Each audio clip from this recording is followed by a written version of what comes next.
किस्मत का मालिक है, महापुरुषों को उस किस्मत का, तो ऐसा अंदाजा जरूर अज़ाज़ील को भी होता है। तो I want to ask you कि अज़ाज़ील की प्लानिंग लॉन्ग टर्म प्लानिंग होती है या शॉर्ट टर्म प्लानिंग होती है? उसको पता है कि कुछ साल के बाद ये बंदा बिलीवर बनेगा, तो क्या वो उसके लिए वर्क पहले से ही करता है या फिर की प्लानिंग अपने हिसाब से कि कभी लॉन्ग टर्म कभी शॉर्ट टर्म? या सैटर्न जो है उसने जब इंसान अभी पृथ्वी पे नहीं आया था और अभी इंसान ने पृथ्वी पे पाँव नहीं रखा था, अभी इंसान इस कायनात में अपना जीवन बिता नहीं रहा था, तो तभी से उसने इन इंसानों के लिए चैलेंजिंग शब्द जो है वो यूज करे थे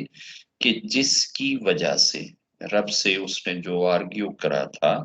वो एडम की तरफ इशारा करके ये कहा था कि जिसकी वजह से तूने मुझे गुमराह किया है, यानी कि ब्लेम रब के ऊपर डाला कि तेरी वजह से मैं गुमराह हूँ, तूने किया है और किया इसकी वजह से। तो हाफ हाफ 50-50 उन्होंने दोनों को लायबल ठहरा दिया था कि एडम की वजह से हुआ हूँ और तेरी वजह से हुआ हूँ। अब मैं जाहिर है कि जिसकी वजह से जलील हो गया और मेरी इतनी पूजा पाठ जब यज्ञ सारी चीजें जो है वो मेरी जीरो से मल्टीप्लाई हो गई, तो मैं इस इंसान को कभी स्वर्ग में नहीं जाने दूंगा। तो जिस सैटर्न की प्लानिंग उस वक्त भी आपके बारे में थी कि जब अभी तक आप इस दुनिया में नहीं आए थे, आप अभी जिंदा नहीं हुए थे, आपने सांस नहीं ली थी, तो वो इतना बड़ा जो प्लानर है वो यहाँ आकर बड़ी कोई शॉर्ट प्लानिंग करेगा, 1 सेकंड की प्लानिंग करेगा? वो आपके जन्म लेने से लेकर आपके मरते दम तक की उसको अपनी दिन रात एक वर्किंग है, दिन रात उसको एक थिंकिंग है, दिन रात वो लगा हुआ है। बहुत सारी चीजें वो लॉन्ग टर्म भी करता है, शॉर्ट टर्म भी करता है, एट द मोमेंट भी करता है, एट द स्पॉट भी करता है। बस मुझे सैटर्न की एक बात बड़ी पसंद है, हिम्मत नहीं हारता, हार नहीं मानता। जितनी इस बेचारे के साथ होती है, मेरा ख्याल है इतनी अगर कायनात में किसी इंसान के साथ हो जाए तो वो शर्म के मारे दोबारा कभी उठे ही ना।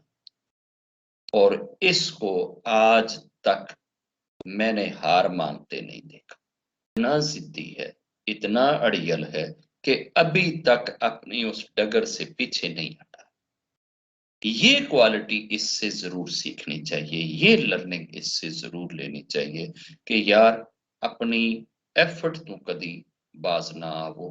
अपनी एफर्ट विच हमेशा लगे रहो, जिवें सैटन हमेशा लग्या रहता है।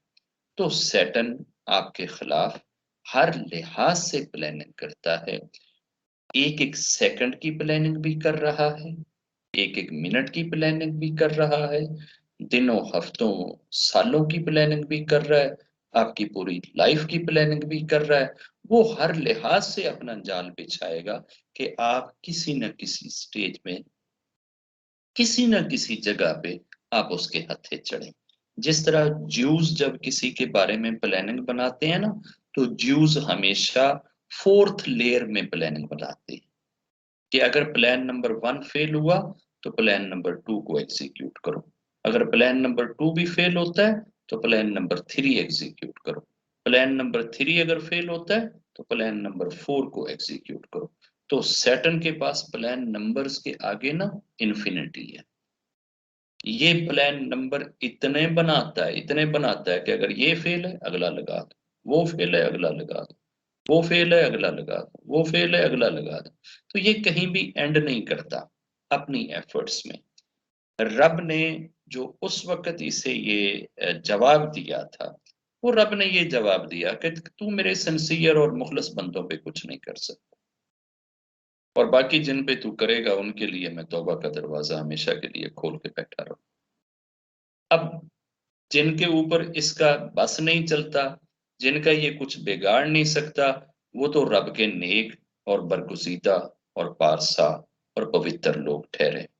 कि उनका तो ये कर कुछ नहीं सकता, वो इसके हथे नहीं आते ये, बल्कि उनको पछाड़ देते हैं, सैटन को गिरा देते हैं, मार देते हैं, जलील करते हैं, तंग करते हैं, बेइज्जत करते हैं।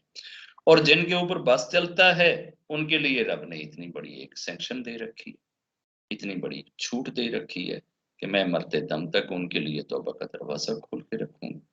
अब फिर भी इंसान अगर सैटन के हथे चढ़ जाए और सैटन उसको अपने साथ नरक में ले जाए, तो ये इंसान की वीकनेस या इंसान की कमजोरी, इंसान की खता, इंसान की मिस्टेक कही जाएगी। रब ने तो, या तो इंसान के लिए रब ने ये कहा हो कि जी तू अगर 27 साल से पहले पहले तौबा करेगा तो ठीक है, जिस दिन तू 27 साल एक दिन का हो गया, उसके बाद से मैं तेरी तौबा नहीं सुनूंगा। तो फिर वाकई ब्लेम रब पे आना चाहिए कि यार उसने एक लिमिट दी थी और वो लिमिट जो है वो फलां जगह पे एक्सीड हो गई, उससे आगे तो रब ने अपनी रहमत का दरवाजा बंद कर दिया था। रब ने तो आखिरी सांस तक आपके लिए रहमत का दरवाजा खोल रखा है।